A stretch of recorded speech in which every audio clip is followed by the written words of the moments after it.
How much power does it take to make dinner? I just picked these peppers from over there. This is my first time trying out my sweet new electric cooktop burner thing that's going to be run off my battery. So yeah, I just reset the counter this time for once. We are now showing 0 watt hours consumed, and we're going to start cooking. So inverter's now on.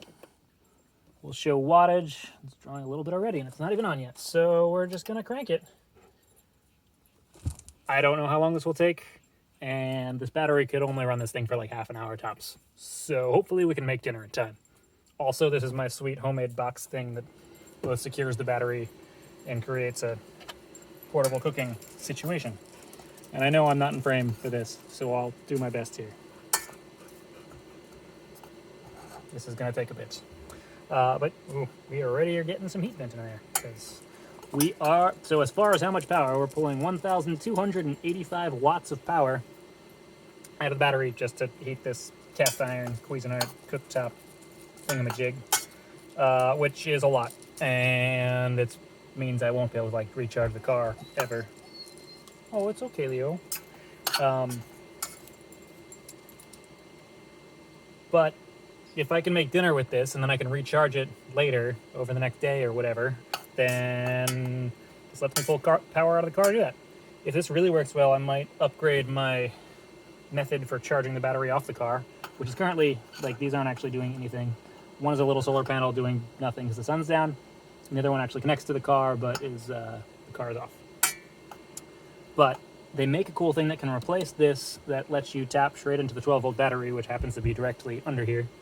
And that would let me pull like 500 watts from the car at an even moment, versus the charger there can only do 60 or 120 depending on the setting it's on, and my car doesn't seem to like the 120 watt settings. So yeah, getting some heat venting there, and butter's melting. We are getting heat. This is working. This isn't super secure, just a cutting board sitting on top, but I'm proud of this. I built this shit myself. I shouldn't curse, I'm sorry.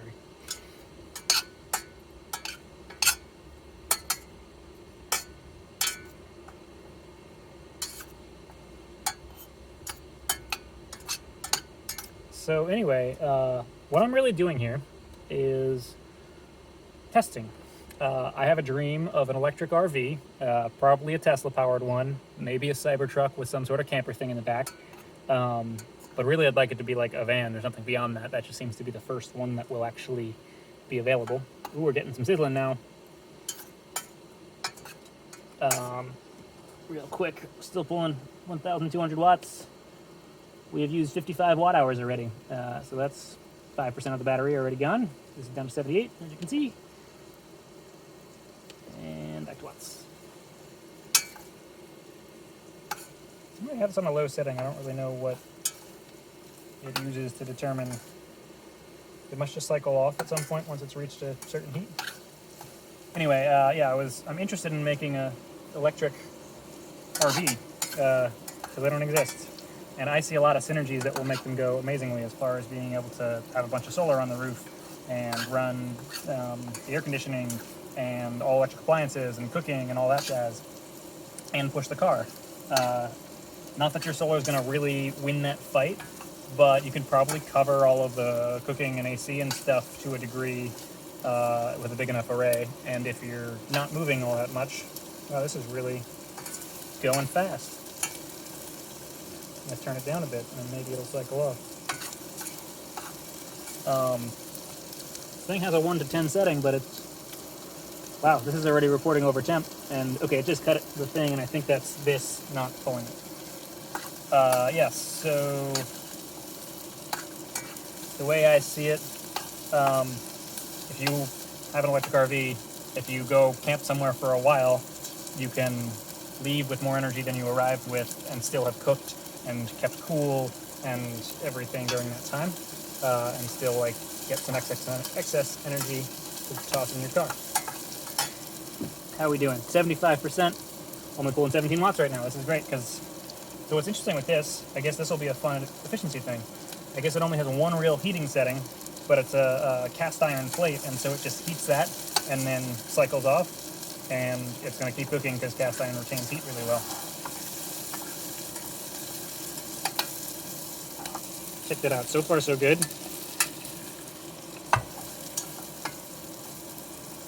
Let's just make sure the camera is still actually recording. Excellent.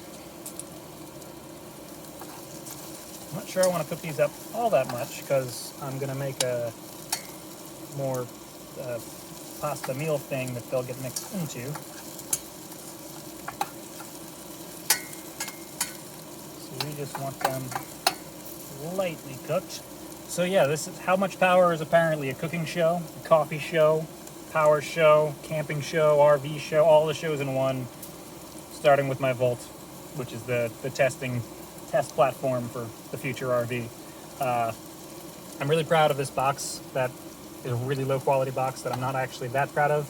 What makes me proud is that I managed to fit, I don't know if you can see it, but the seat is actually folded up here. That was the initial design intent with it, and it didn't work at first, but after some filing, it's like perfect. And actually this cooktop fits really nicely in the extra area, as well as the pots and pans in there, so it's like this is now the kitchen box, and we're good to go for that aspect. So we got to cover all the bases in our camper. We need cooking, we need bathroom stuff, we need hygiene, we need entertainment. Got my laptop. It's a fully functional gaming laptop. It's portable. Oh, by the way, update. Some of you might be watching this because you're coworkers of mine. I just put in my 2 weeks notice this past Monday, and so I am leaving the Exploratorium where I have worked for 3 years next Friday. This is my Labor Day weekend outing to do some of my trial runs on my car camper setup because I want to hit the road and do some more serious adventuring with my newfound freedom. I think I'm going to call these guys good. How are we doing down here? Still only pulling a few watts. Not bad. Maybe I'll crank it a bit. All right. I think we're going to call these guys good. Save that for later. And toss that back on there. Chicken flavored fettuccine.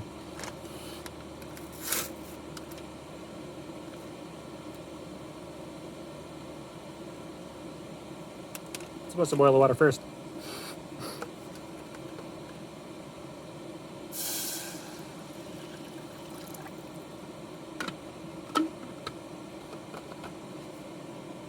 This is a little bit of a cooking show, given that I pre-measured my water and whatnot. Oh god, it's hot out and the butter is melty.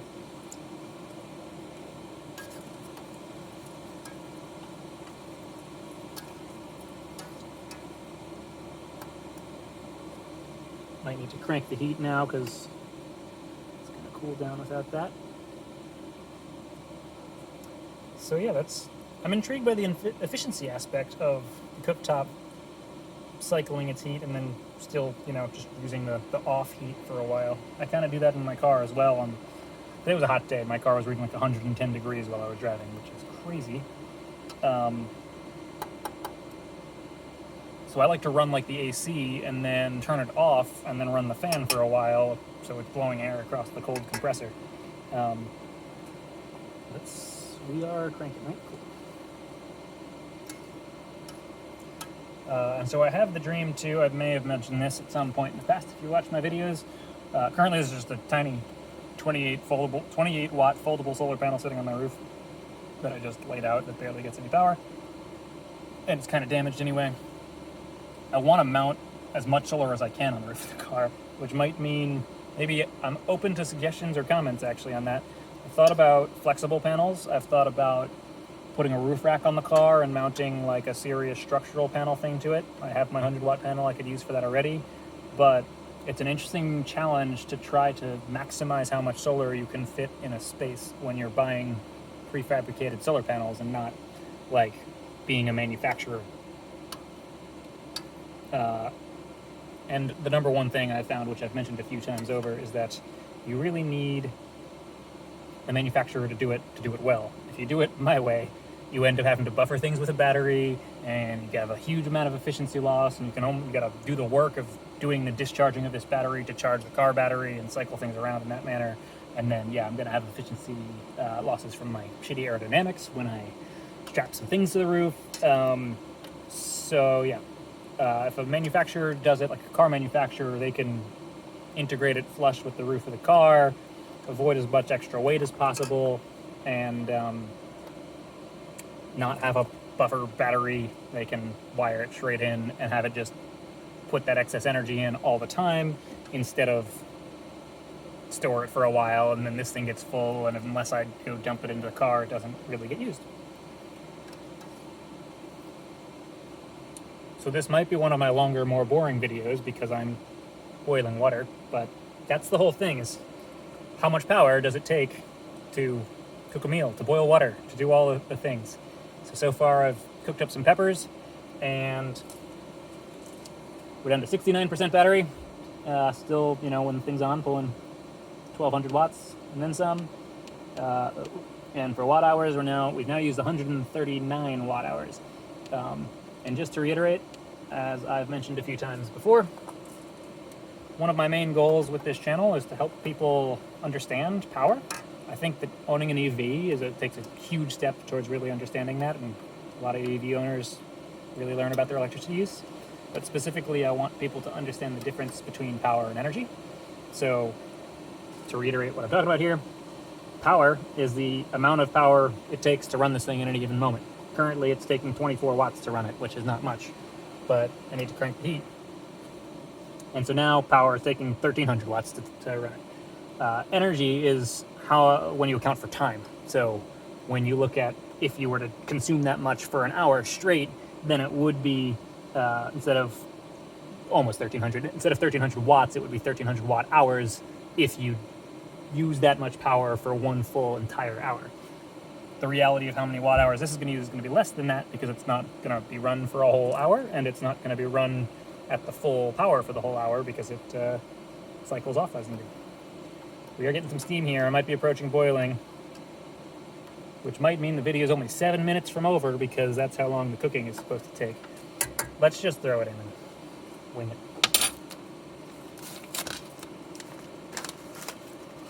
This is camping cooking anyway, Boom.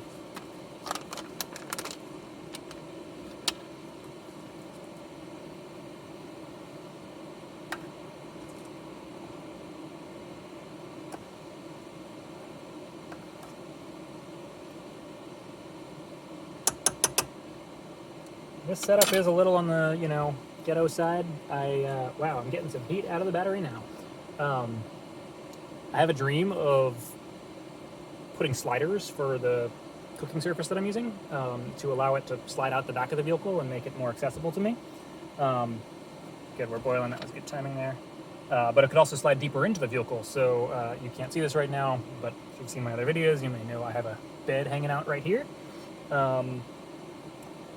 I hope when I lean down like this, I'm actually in frame. It's borderline. I was trying to get that to be seen because I know that's in frame.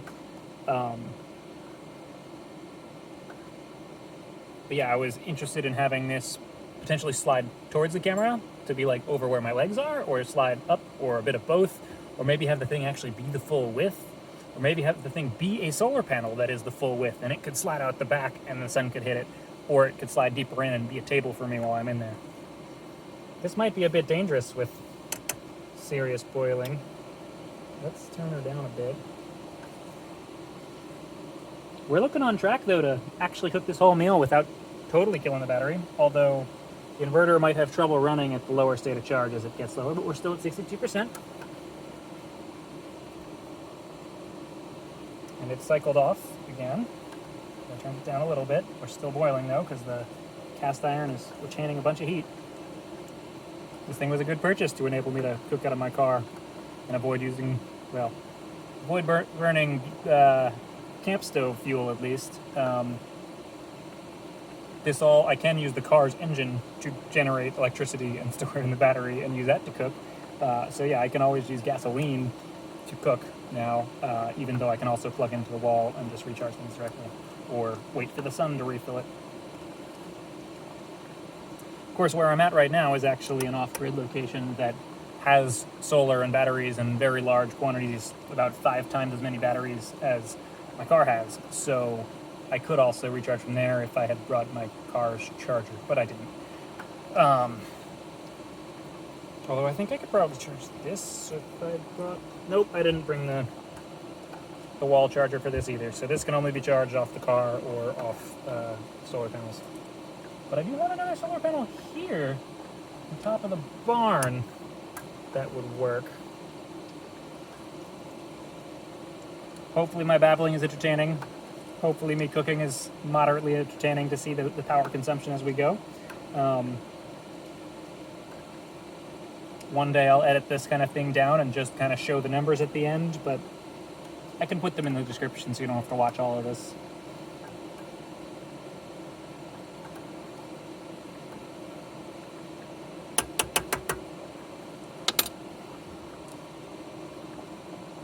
And I will be right back to keep this butter from melting further.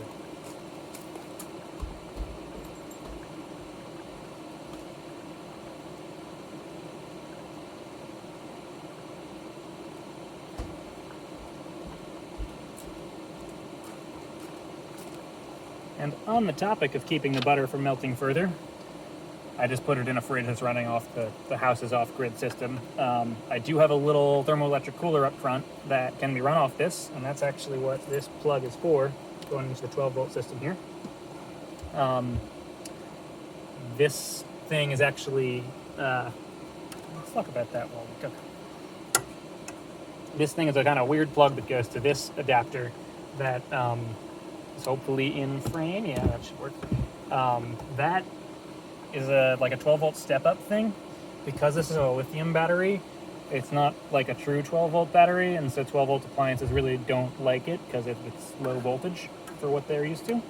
So this takes that low voltage and steps it up to an appropriate 12-volt situation that most 12-volt appliances appreciate.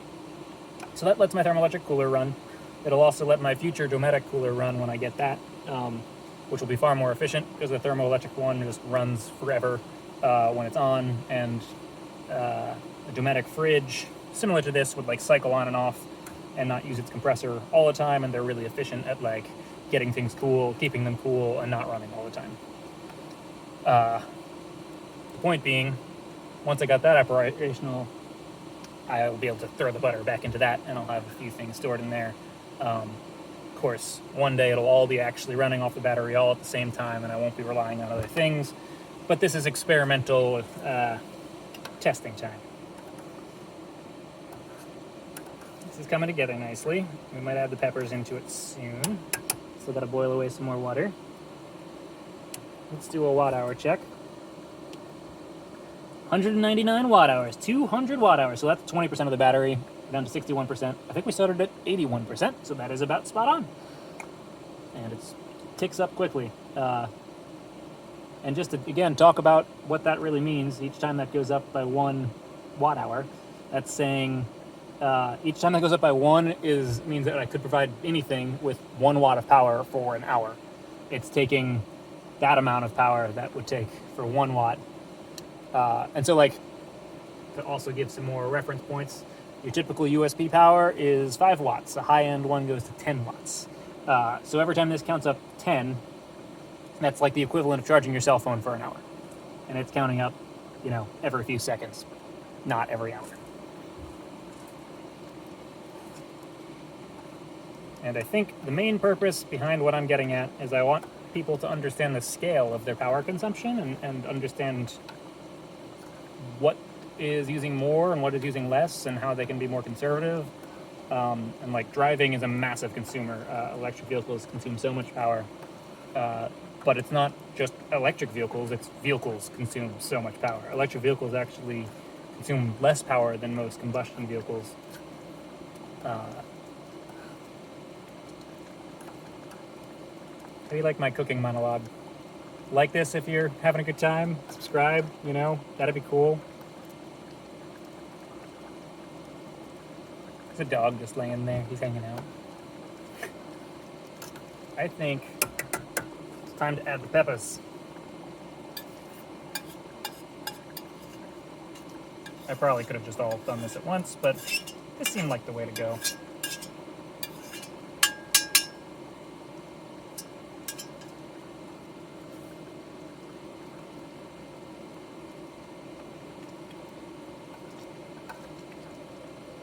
These peppers were picked within the past hour from right there.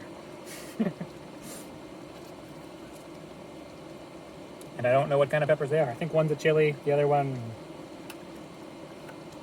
Chizito? Maybe? By the way, so this show is, you know, I'm talking about how much power it takes to do different things to help provide that context. And so if there's something you're curious how much power it takes to do, let me know and I can do a video about it. I can power just about anything you'd find in a house off of this. The only thing I can't power is any 220 volt appliances like a dryer or a high-speed car charger. But I can charge my slow car charger, as you might have seen in one of my earliest videos. And I should definitely revisit that at some point as well, especially once I get the whole setup going. And one thing I want to do as well one time is show how much power I can generate by burning a fire. I can use thermoelectric power from a fire to create electricity, and I could actually get that into this and eventually into the car if I wanted. So my car can be pushed by fire if I so choose, with enough effort and enough patience.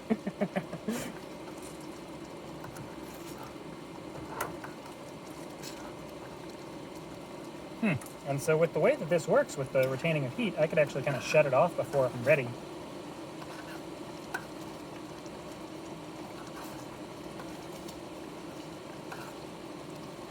And I don't know that I'm ready yet or not. And we are losing sunlight, so hopefully it's not too dark seeing this. Let's just do a camera check. Oh, wow. Good job, Pixel 4. What good lighting. You might not be able to see the power situation super well, but if I turned on the car, I'd get light from there. I'll figure out a way to hang a light from here. That'd be great. I think we're going to call this done. Shut that off, which means we're now done doing the power aspect of the video. It'll take way too long for me to let this cool to an appropriate eating temperature to have that be the, you know, I can... But, to close out what's going on here, we consumed 271 watt hours over the course of this video. So actually, I'm impressed. I expected this to take like the entirety of my battery, and I went from, I think it was 84% at the start to 51%. So I still have enough to cook this all over again without adding any more power to the situation. And this is still cooking because of the heat. I'm just making use of that excess heat to finish it up, but we're not consuming power at this point. We've already turned it to heat, and we're just transferring it to my pot.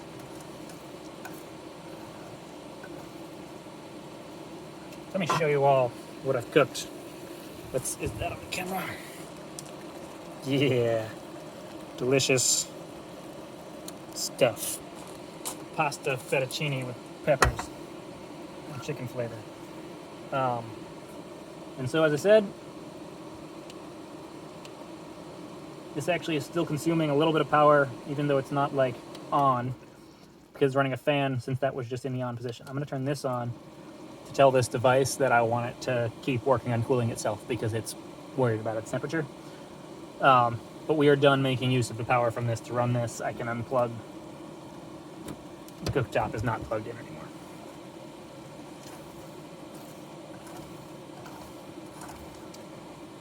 So again, yeah, I'm quite impressed. We only used 25-ish% of the battery, a little bit less, which is awesome.